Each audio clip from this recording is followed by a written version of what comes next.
지난주에는 긍휼한 자에 대해서 우리가 말씀을 나눴습니다.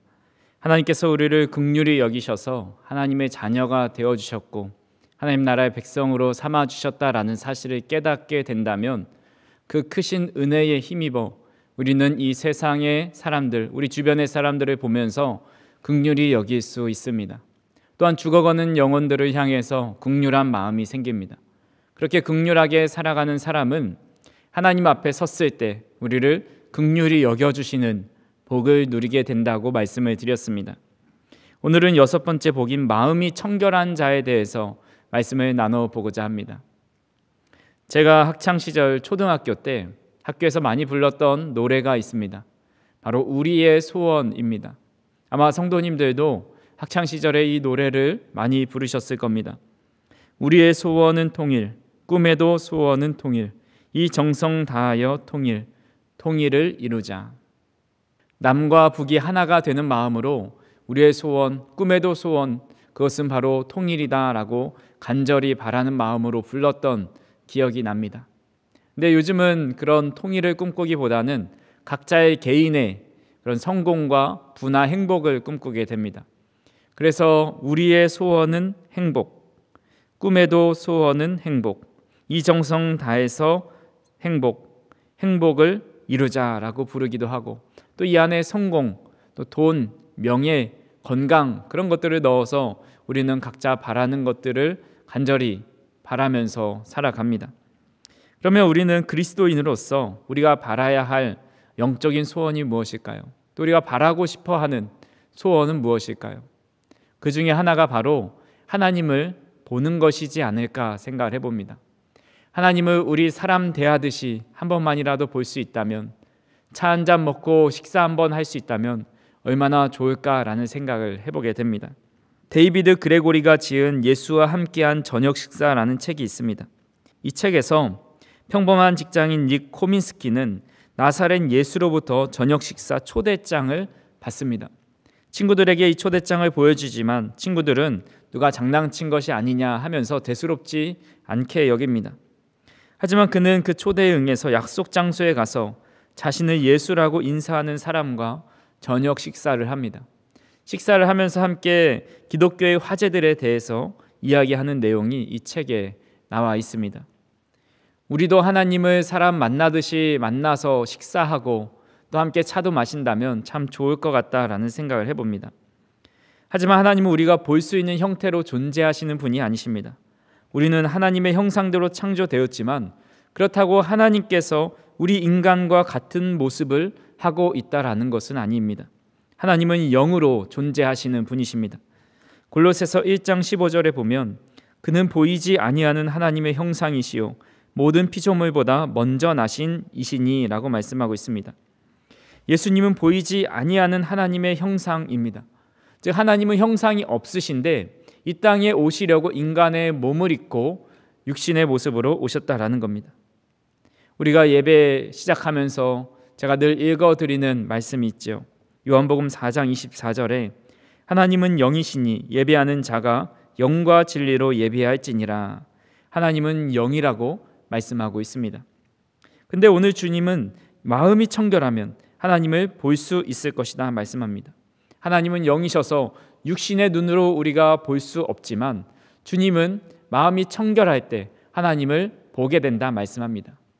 그렇다면 오늘 말씀하시는 마음이 청결한 것은 무엇이고 또 어떻게 하면 청결해질 수 있고 하나님을 본다는 것은 어떤 의미인지 오늘 말씀을 통해서 함께 알아보고자 합니다. 먼저는 마음이 청결하다라는 것은 무슨 의미일까요? 14세기 유럽과 아시아를 휩쓴 흑사병은 인류 역사상 가장 치명적인 전염병 중에 하나였습니다. 근래 코로나를 겪으면서 전 세계적으로 20년 1월부터 24년 5월까지 코로나로 인해 사망한 사람의 수가 700만 명으로 보고되었습니다. 14세기 때 흑사병은 더 처참했습니다. 유럽에서만 2천만 명에서 3천만 명이 사망했습니다. 이것은 유럽 인구의 3분의 1에 달하는 숫자입니다. 그렇게 수많은 사람들이 목숨을 잃었지만 유대인들만 유독 대부분 많이 살아남았습니다. 상대적으로 희생자가 적었던 유대인들을 향해서 유럽 사람들이 이 흑사병을 그들이 퍼뜨린 게 아닌가 하면서 의심을 받아서 마녀 사냥을 당하기도 했습니다. 하지만 유대인들이 타 민족에 비해 상대적으로 희생자가 적었던 이유는 그가 모세의 율법에 따라 손을 잘 씻었기 때문입니다.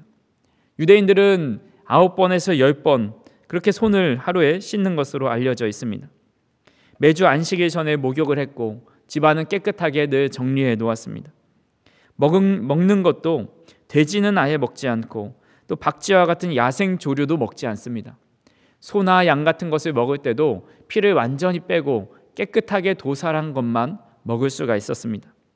낯선 곳에 갈 때는 개인용 식기와 수저를 싸가지고 다닐 만큼 위생과 건강을 생각하였습니다.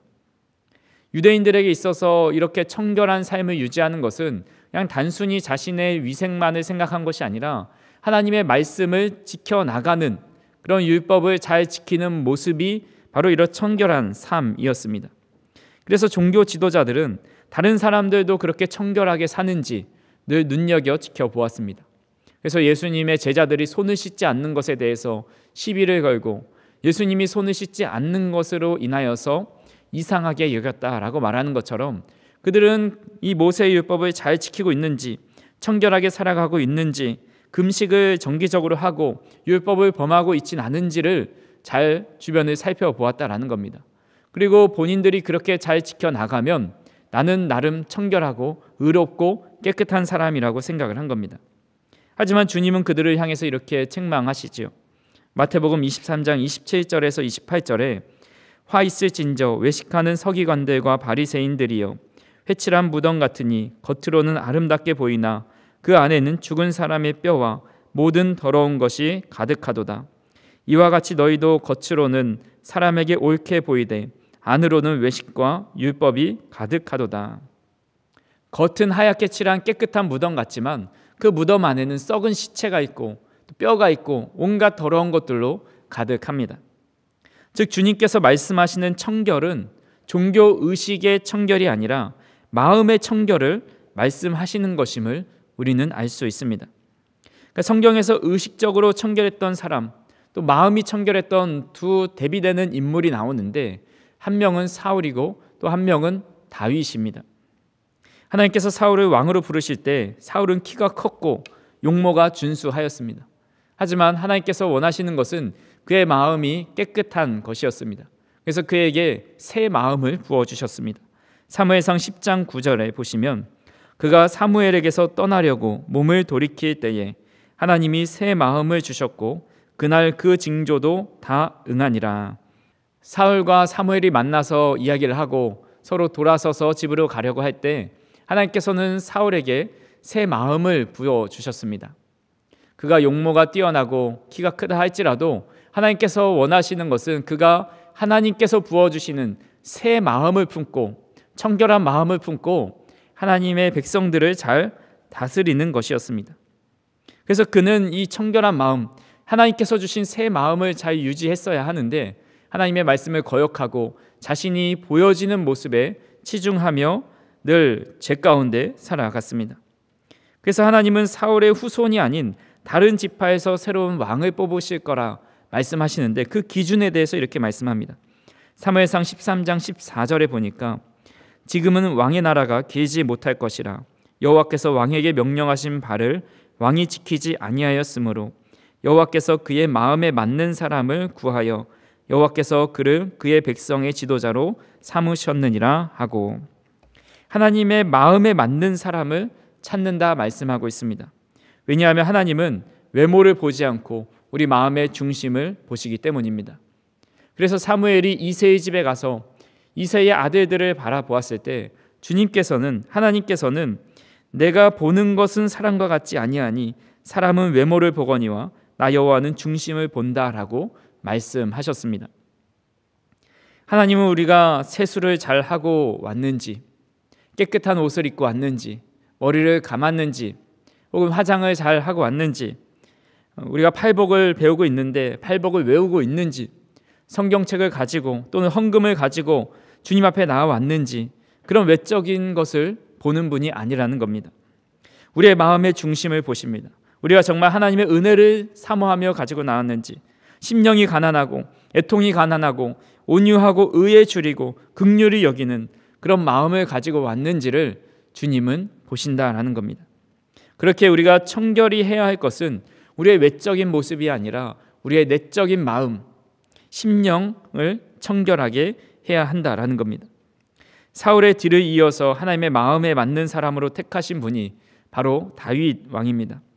다윗은 자신의 체면이나 채통, 외형을 중요하게 생각하기보다는 하나님께서 나를 어떻게 바라보시는지가 가장 중요했습니다.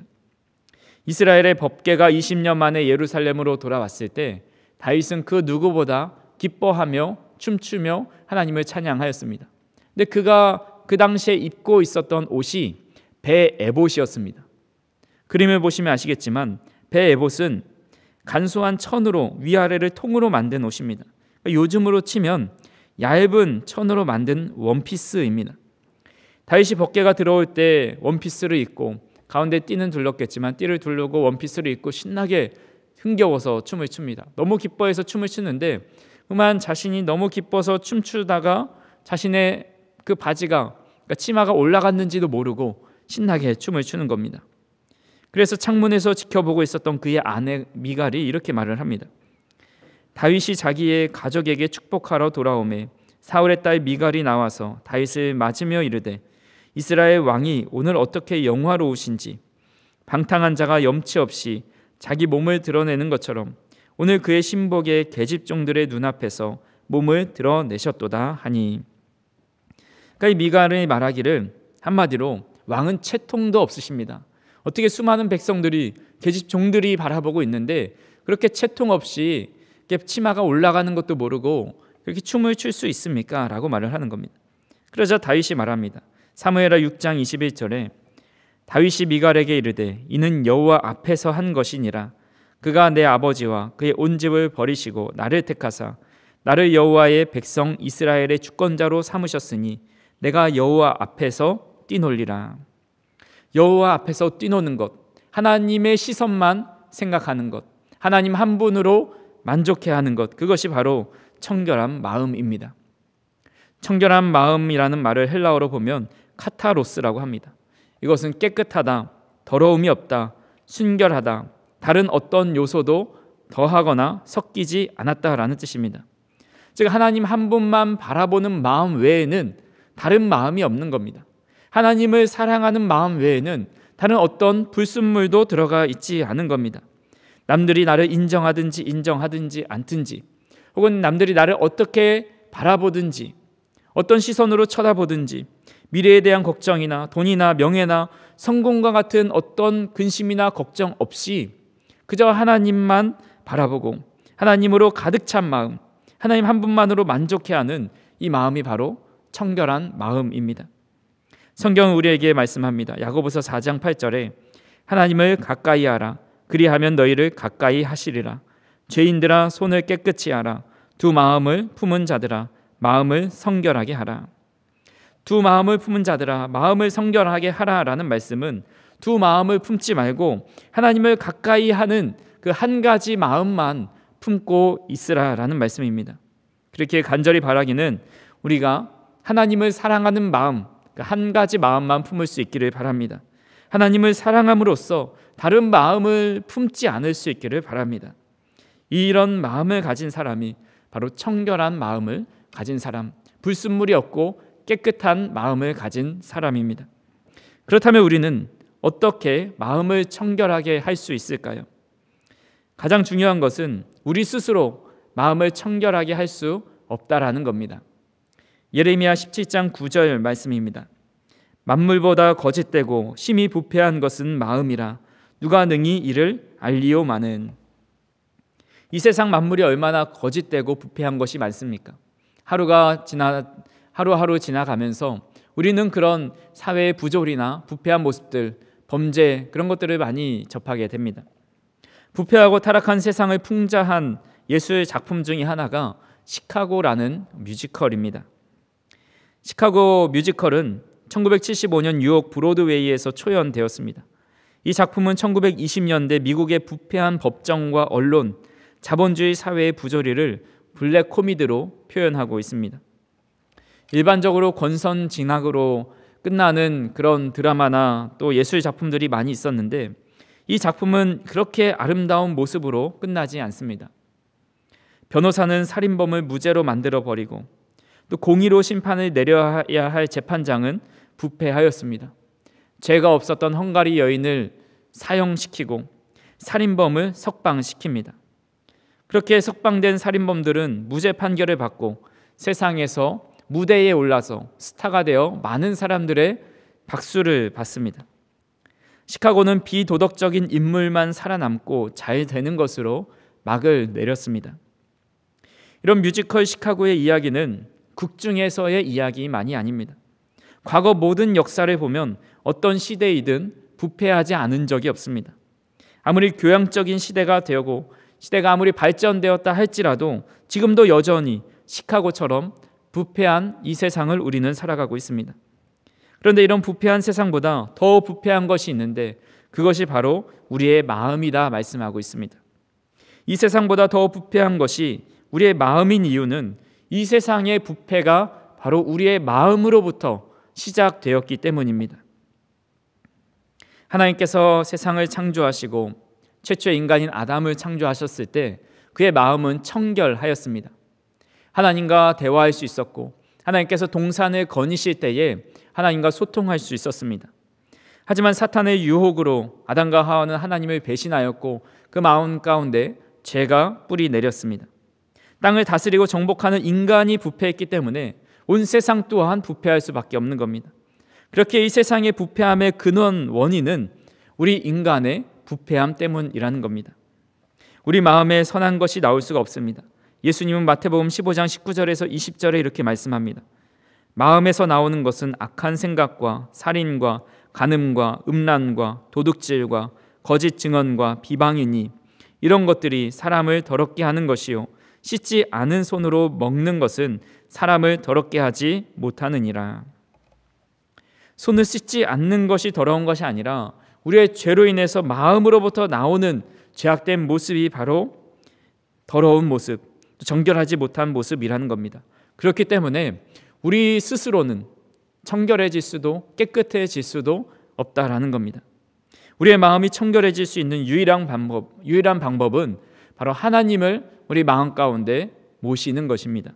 로마서 1장 28절에서 29절에 이렇게 말씀하고 있습니다. 또한 그들이 마음에 하나님 두기를 싫어하며 하나님께서 그들을 그 상실한 마음대로 내버려 두사 합당하지 못한 일을 하게 하셨으니 곧 모든 불의, 추악, 탐욕, 악의가 가득한 자요 시기, 살인, 분쟁, 사기, 악독이 가득한 자요 수근수근 하는 자요. 이후에도 계속 우리 인간의 악함에 대해서 말씀하고 있습니다. 하나님을 마음에 두지 않고 살아가는 사람은 이렇게 부패하고 타락한 삶을 살아갑니다. 반대로 하나님을 모시고 살아가는 사람은 이런 것들이 떠나갈 수밖에 없습니다. 왜냐하면 하나님은 거룩하신 존재이시기 때문에 거룩하신 하나님이 우리 마음 가운데 거하시면 악독한 모든 죄악된 것들이 다 떠나가고 청결한 마음이 되는 것입니다. 그렇다면 하나님을 마음에 모신다라는 것은 무엇일까요? 마태복음 10장 40절에 이렇게 말씀합니다. 너희를 영접하는 자는 나를 영접하는 것이요 나를 영접하는 자는 나를 보내신 이를 영접하는 것이니라. 예수님께서는 나를 영접하는 자는 나를 보내신 이를 영접하는 것이라 말씀하셨습니다. 즉 예수님을 영접하는 것이 하나님을 영접하는 것인데 우리가 예수님을 믿게 되는 것은 바로 십자가에서 우리를 위하여 죽으신 그 보혈의 피와 또 우리가 의롭게 됨을 믿는 것이 바로 주님을 영접하는 것입니다. 그래서 우리가 믿음으로 그들의 마음을 깨끗이 한다라고 말씀하신 것처럼 우리가 주님께서 우리를 위하여 십자가 지심을 믿을 때, 주님을 우리의 마음 가운데 받아들일 때, 그때 우리의 마음이 청결해질 수 있다라는 겁니다. 그래서 우리는 오늘도 십자가를 바라보시길 바랍니다. 그 십자가의 은혜를 바라보면서 그 은혜를 믿고 주님을 영접하여서 주님께서 우리 안에 계심으로 우리의 마음 또한 거룩해지고 청결해질 수 있기를 간절히 소망합니다. 그리고 우리가 주님 앞에 이런 기도를 드릴 수 있기를 바랍니다.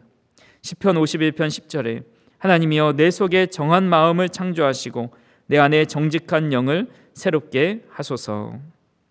우리 스스로 우리의 마음을 청결하게 할 수 없다라는 사실을 인정하고 하나님께 정한 마음을 창조하여 주시옵소서. 정직한 영으로 새롭게 하여 주시옵소서. 내가 주님을 영접합니다 라는 그런 믿음의 고백을 통하여서 우리 모든 마음들이 청결해질 수 있기를 간절히 소망합니다. 마지막으로 청결한 자에게 주시는 복이 있습니다. 바로 하나님을 보게 되는 것입니다. 앞에서 말씀드렸듯이 우리 육신의 몸으로는 하나님을 볼 수가 없습니다. 하지만 본문에 나온 보게 된다라는 말은 눈으로 본다라는 뜻과 함께 마음으로 본다, 알게 된다, 경험하게 된다라는 의미가 있습니다. 어린 왕자의 가장 널리 알려진 구절이 있습니다. 소중한 것은 눈에 보이지 않아 마음으로 보아야만 비로소 보이지. 우리는 하나님 앞에 섰을 때 하나님을 보게 될 것입니다. 하지만 우리가 이 세상의 육신을 입고 인간의 눈으로 주님을 볼 수는 없지만 마음의 눈으로는 볼 수 있습니다. 마음으로 느낄 수 있고 우리의 삶에 역사하시는 하나님을 경험할 수 있습니다. 하나님을 체험적으로 알 수 있고 하나님이 살아계심을 느낄 수 있다라는 겁니다.